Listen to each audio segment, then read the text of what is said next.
প্রথম ছবি মহারাজে অভিনয়ের জন্য প্রশংসা পাচ্ছেন আমির খানের ছেলে জুনায়েদ খান। বলিউডে ক্যারিয়ার শুরু করলেও প্রচার থেকে দূরে থাকেন তিনি, এমনকি জুনায়েদের মধ্যে নেই কোনো তারকা সুলভ আচরণও।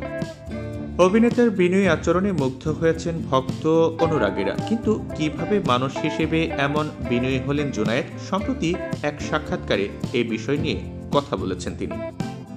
আমির খানের শেষ দুটি ছবি লাল সিংহ চড্ডা ও ডগস অফ হিন্দুস্তান বক্স অফিসে ভালো ব্যবসা করতে পারেনি। আমির খান ব্যর্থতা কিভাবে সামলান সেই বিষয়েও কথা বলেছেন জুনায়েদ।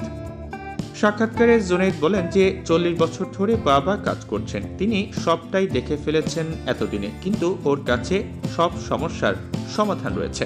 নিজেকে কিভাবে তিনি চালনা করেন সেটাই শেখার বিষয়। ভুলটা ঠিক কোথায় হয়েছে সেটা বাবা নিজেই আবিষ্কার করেন এবং সেই ভুল থেকে শিক্ষা নিয়ে পরের কাজটা করেন আমির খান। জুনায়েদ বলছিলেন যে আমার জীবনের উপর আমার মায়ের বড় প্রভাব রয়েছে, তিনি আমায় বড় করেছেন। বাবাও খুব ভালোবাসেন, কিন্তু নিজের কাজ নিয়ে তার ব্যস্ততা থাকতো, তাই আমায় গড়ে তুলেছেন আমার মাই। যদিও আমি ফোন করলেই সঙ্গে সঙ্গে মা, বাবা, ইরা সকলেই উত্তর দেন। ব্যস্ততার মধ্যেও বাবা সময় দেন। আমার পরিবার সব সময় আমার পাশে থেকেছেন।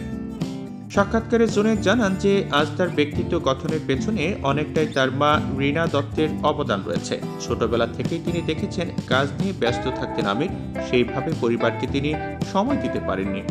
তাই জুনায়েদকে বড় করার দায়িত্ব পালন করেছেন তার মা।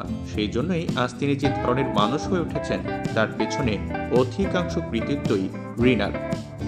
2022-এ কোভিড করণ অনুষ্ঠানে এসে আমির খান জানিয়েছিলেন যে সন্তানদের সঙ্গে বেশি সময় কাটাতে পারেননি বলে এখন তার অনুশোচনা হয়।